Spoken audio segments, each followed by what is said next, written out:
Welcome to my class students. We are doing English first flight और हमारा chapter है वो है मिस विल द ऑटर और हम इसके क्वेश्चन आंसर्स कर रहे हैं। Now thinking about the text. Question 1, what things does Mitch do which tell you that he is an intelligent, friendly and fun loving animal who needs love.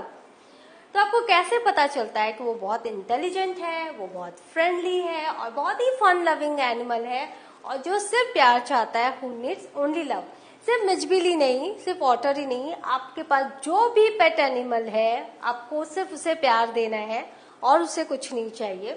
खाना पीना भी देना पड़ेगा, सुरक्षा भी देनी पड़ेगी, बट लव जो है वो मोस्ट नीडेड थिंग है। Now the way Mij has learn to open the tap shows its intelligence. तो जिस तरीके से मिजबिल ने टैप को खोला उससे उसके इंटेलिजेंस के बारे में पता चलता है।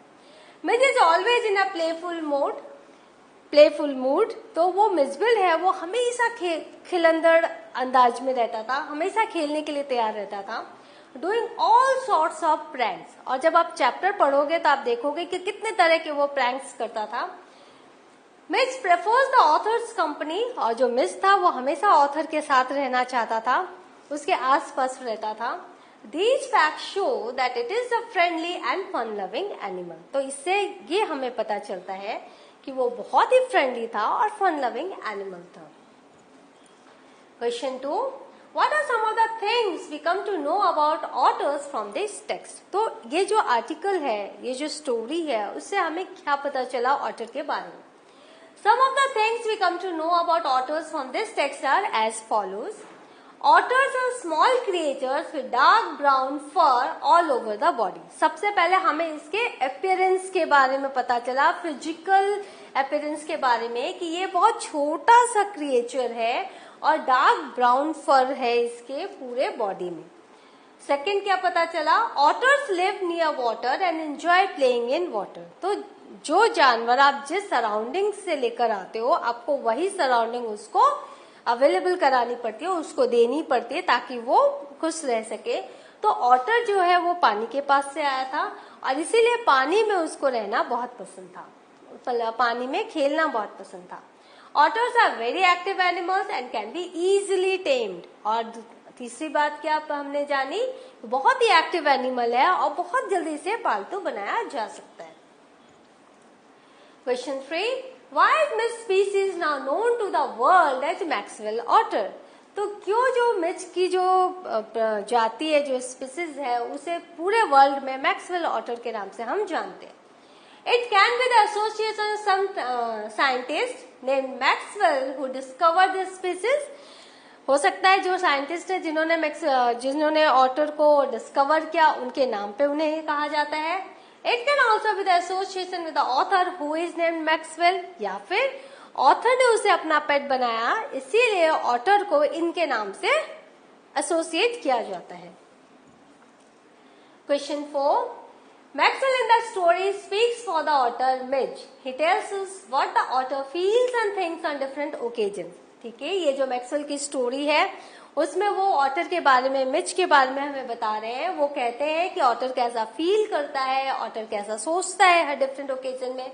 Given below are some things the otter does. तो ये जो बुक है उसमें एक तरफ ऑटर क्या करता है वो बताया गया है। Complete the column on the right to say what Maxwell says about what Mij feels and thinks. तो बगल में एक और कॉलम है, जब आप बुक देखोगे तो आपको पता चलेगा। बगल में एक और कॉलम है जिसमें what Mitch thinks and feels लिखा हुआ है। तो वहां पर आपको उसके एक्शन के हिसाब से आपको उसकी फीलिंग लिखनी है। तो पहले मैंने लिखा है what Mij does. Number 1, plunges, rolls in the water and makes the water splosh and splash. तो वो क्या करता था, पानी में स्प्लैश करता था, रोल करता था, प्लंज करता था पानी के अंदर। तो इससे क्या हुआ, उसके कौन से एक्शन के बारे में पता चला। पहला, वेंट वाइल्ड विथ जॉय, वो खुशी से वाइल्ड हो जाता था। Second, screws the tap in the wrong way, जो टैप है उसको रॉन्ग वे में स्क्रू करना। इरिटेटेड एंड डिसअपॉइंटेड, इसका वो फील है, वो अगर रॉन्ग वे में करता तो वो इरिटेटेड हो जाता, डिसअपॉइंटेड हो जाता और उसने सही तरीके से सीख लिया करना। Nuzzles Maxwell face and neck in the aeroplane. तो एरोप्लेन में जब वो ऑथर के साथ था तो वो उसके चेहरे पर, उसके नेक पर वो नजल कर रहा था, that is distress cheater of recognition and welcome. तो वो उनको कह रहा है कि मैं आपको पहचानता हूं, मैं आपका साथ पसंद कर रहा हूं। तो इट शोज दैट। तो number 2 is number 2, number 3 is this number 3। Question 5. Read the story and find the sentences where Maxwell describes his pet otter. तो आपको पूरी स्टोरी रीड करनी है और आपको सेंटेंसेस ढूंढने हैं जिसमें मैक्सवेल के बारे में मैक्सवेल ने ऑटर को डिस्क्राइब किया। Then choose and arrange your sentences to illustrate those statements below that you think are true. उसके बाद आपको चूज करना वो सेंटेंसेस जो आपको लगता है करेक्ट है। Now number 1. Max missed him almost human like a small boy. तो ऑथर बोल रहे हैं कि ऐसा लगता है कि मिस जो है वो एनिमल नहीं है, बिल्कुल इंसान है और छोटे से बच्चे की तरह वो बिहेव कर रहा है। ये सही है। Answer, he spent hours shuffling a rubber ball around the room like a 4-footed soccer. तो वो क्या करता था, रबर बॉल से खेलता था और पूरे कमरे में वो उसको सफल करता था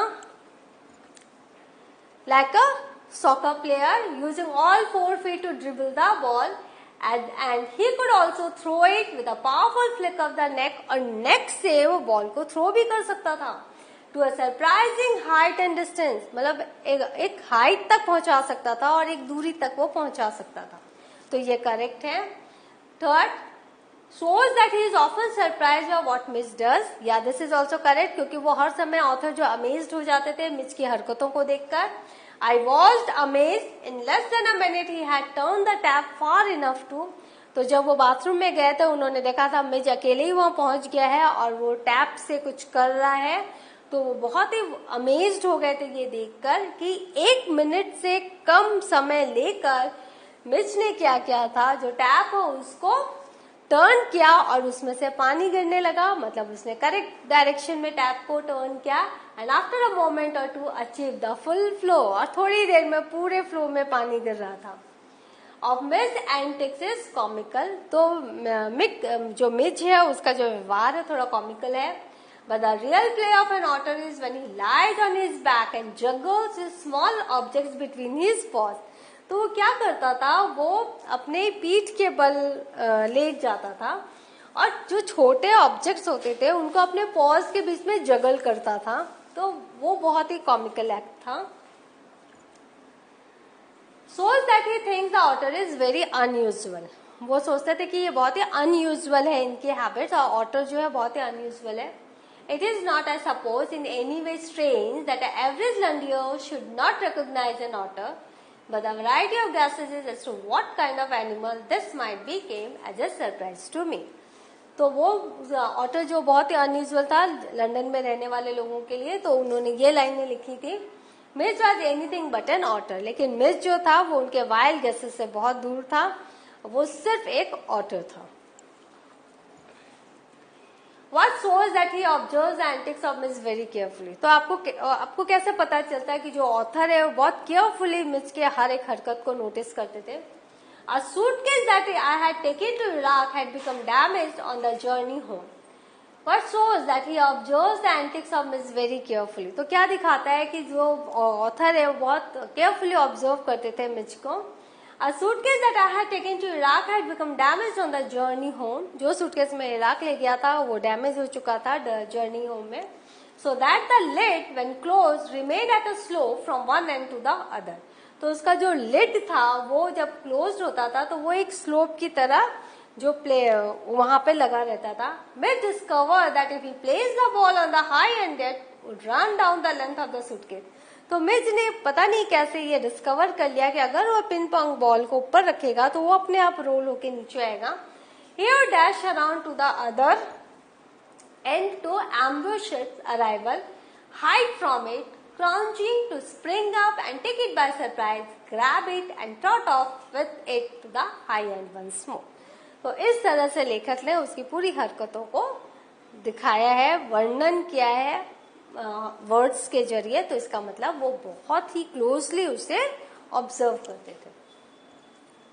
From the table below, make as many as correct sentences as you can using would or as used to as appropriate. So first decide whether the words in italics show an action, state or situation. अगर action है तो आपको ये देखना है कि ये action है क्या, अगर स्टेट है मतलब एक स्टेट है, एक स्थिति है, वो देखना है, या सिचुएशन है. Emperor Akbar used to be fond of musical evenings. तो मैंने यहाँ पर आंसर्स दिए हैं. तो जो एम्परर अकबर थे वो म्यूजिकल इवनिंग्स को यूज थे, फॉन्ड बहुत ही पसंद करते थे. Every evening we use to take long walks on the beach. आपने देखा हर जगह मैंने यूज टू लिखा हुआ है. 50 years ago very few people used to own cars.